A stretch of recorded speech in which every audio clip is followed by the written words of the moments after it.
Shinde sir researching. मित्रांनो,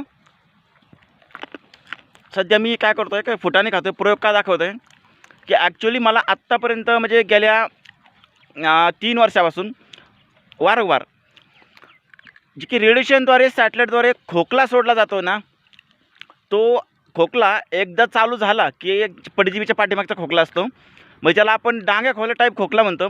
तो खोकला चालू झाल्याच्या नंतर औषधं कुठली समजा डॉक्टरांकडून आणा किंवा मेडिकलमधून आणा, ती औषधं फारशी गुणकारी सिद्ध होत नाही आहेत. कारण तो खोकला मित्रांनो आपल्या जी की परजीवी मागची जी खोकल्याची हे असते, ठीक खोकली जागा असते की जिथून खोकला आपला सुटतो, ती जागा ढळवली जाते मित्रांनो रेडिएशनद्वारे, रेडिएशन बीमद्वारे. आणि रेडिएशन एकदा खोकला चालू झाल्याच्या नंतर तो खोकला मला तर वाटतं काही आठवडे थांबत नाही मित्रांनो. आणि जास्त करून ओले शेंगदाणे म्हणजे आपल्याला भुईमुग शेंगा, भुईमुग शेंगाच्या नंतर खोबरं किंवा ओलं खोबरं, नारळ वगैरे किंवा फुटाणे हे खाताना जास्त करून आपलं जे खातं असताना बरोबर ते खोकला सोडला जातो. म्हणजे ह्या आपण कोणी पण नॅचरली काय म्हणेल की नाही तू ते खात होतं म्हणून तुला खोकला लागला, ॲक्च्युली ते खोकला त्रस्त करण्यासाठी सोडला जातो. ॲक्च्युली त्यांनी कोणाचा मृत्यू होता असं म्हणणार नाही मी.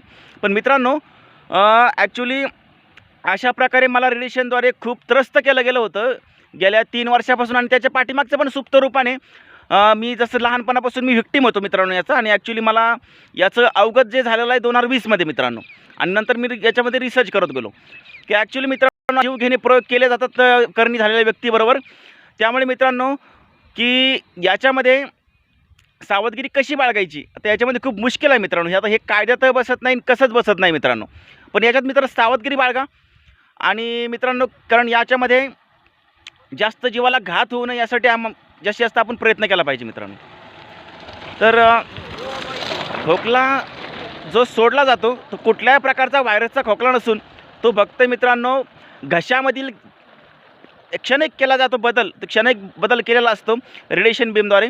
आणि तो खोकला एकदा चालू झाला की 2-3 आठवडे थांबत नाही. अशा प्रकारे मला जवळपास खूप वेळा मित्रांनो म्हणजे त्याचं मी नोंद पण ठेवू शकलो नाही की असे इतकं जबरदस्त खोकले सोडले गेले आणि त्या खोकल्याने माणूस त्रस्त होतो. आणि त्या खोकल्याने मित्रांनो माणसाची पूर्णपणे मानसिकता विचलित होण्याचा हा सगळ्यात महत्त्वाचा त्यांचा उद्देश असतो मित्रांनो. ठीक आहे मित्रांनो, पुढील व्हिडिओ सिरीज बघा, चॅनल सबस्क्राईब करा. धन्यवाद.